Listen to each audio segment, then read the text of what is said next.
The other day, I showed y'all how to convert a 4-shaft pattern to the rigid heddle with the threading and how to slay that.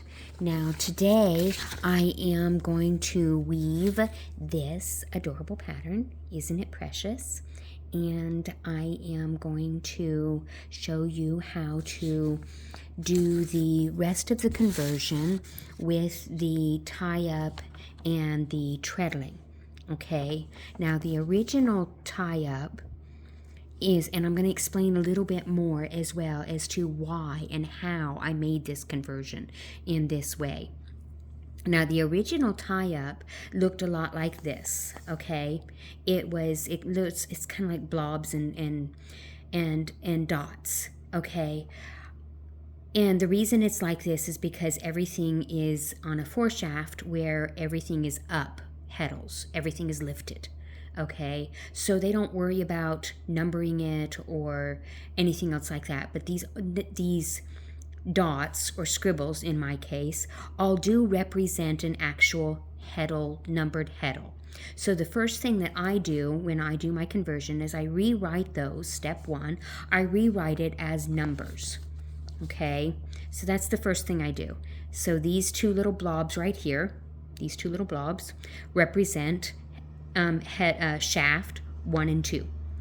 They represent these next ones, shaft 2 and 3, 3 and 4, 2 and 4, 1 and 4, 1 and 3. Okay, because that's what these represent, is shaft numbers. Okay, so this says the same thing as this does. It's just written in numbers instead of in dots. Okay. The next thing that I do is I work on converting those numbers on over to the rigid heddle loom. Now, in the original, when I did the threading, if you will remember, I took my 4th shaft and I ran it through my slots instead of assigning it to a heddle. So I do not have an up heddle. I don't have a heddle to lift. When it tells me to lift a 4th shaft heddle, I can't lift a 4th shaft heddle. My 4th shaft is only found in my slots. Let me show you what I mean by that. You see, when I lift heddle 1, you will see all of my heddle 1 warp threads lift.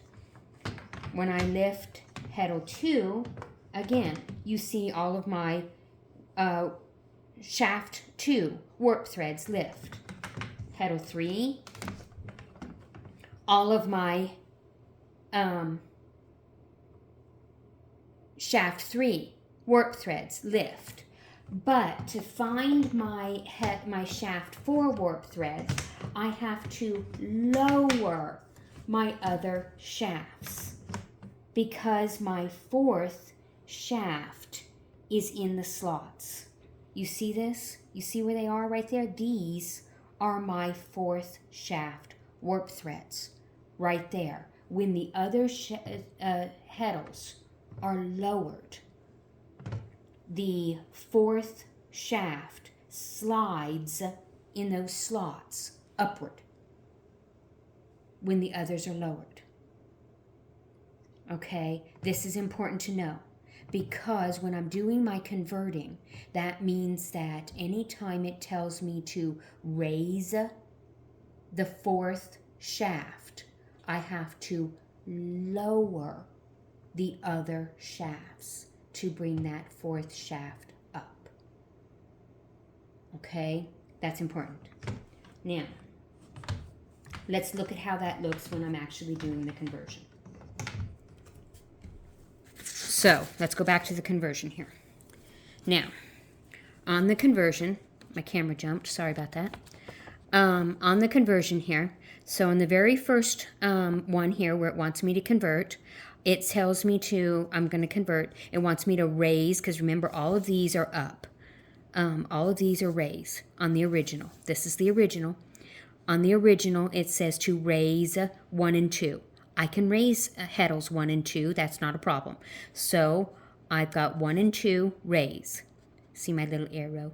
My little arrow says I'm raising it. Okay. Then it's on the second block here. It tells me to, the original, tells me to raise 2 and 3. I'm cool with that. I've got heddles 2 and 3. So I'm going to raise heddles 2 and 3. My little arrow telling me to raise. Now on this third block here, it tells me to raise, because remember the original is all raising. It tells me to raise 3 and 4. Okay, I cannot raise heddle 4. In order to be able to raise a heddle 4, I have to lower the others. So in my case, I'm going to lower heddles 1 and 2 in order to raise heddles 3 and 4. Let me show you. Because when I lower heddles 1, when I lower heddle 1, sure I am. When I lower heddle 1 and lower heddle 2, guess which threads are still up? See? The threads that slid up in the slots are the ones that belong to heddle 3 and heddle 4. So, therefore, shaft 4. So, therefore, in order to be able to raise shafts 3 and 4, I have to lower shafts 1 and 2. Okay, so again, continuing my conversion, the next step says to raise, because the originals are all raising, raise 2 and 4. Nope, I can't raise a 4. I have to lower 1 and 3. And again, let me show you. Because when I raise, because when I lower 1 and 3, the threads that stay up belong to shafts 2 and 4. When I lower 1 and 3, the threads that stay up belong to shafts 2 and 4. So if it tells me, whoops, I'm too close to the camera. So if it tells me to raise 2 and 4, I am going to lower 1 and 3 instead. Okay, and then the next gesture, it says to raise 1 and 4. Again, nope. I am going to do the opposite. I am going to lower 2 and 3. Now in this last block here, it tells me to raise, because remember these are all raises. I'm going to raise 1 and 3. I'm cool with that. I have heddles 1 and 3. Therefore, I am going to raise 1 and 3. Raise. See my little arrow? Tells me to raise 1 and 3. There we are. Okay, now all this is telling me the tie-up. It's not telling me what order to move them in. The next thing that tells me what order to move them in is called the treadling order. Now, the original treadling order is down here. The original treadling order, again, because they weren't worried about direction, all they had was just little dots, okay?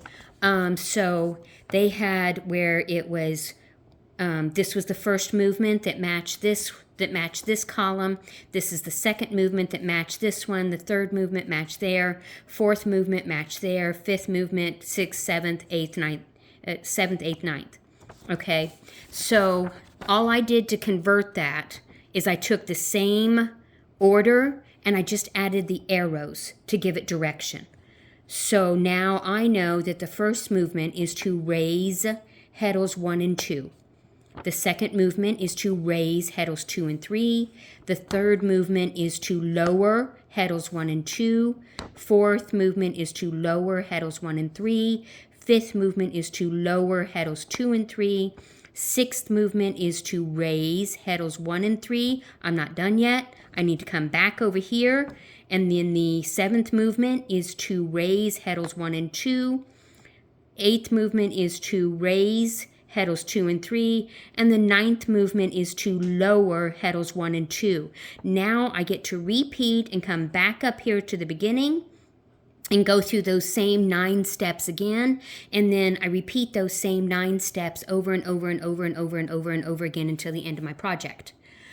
So this is how you convert the tie up and the treadling order from a 4-shaft to a rigid heddle. And I hope that this all made sense, and I hope it made sense as to why it's done the way it's done. And if you have any questions, let me know.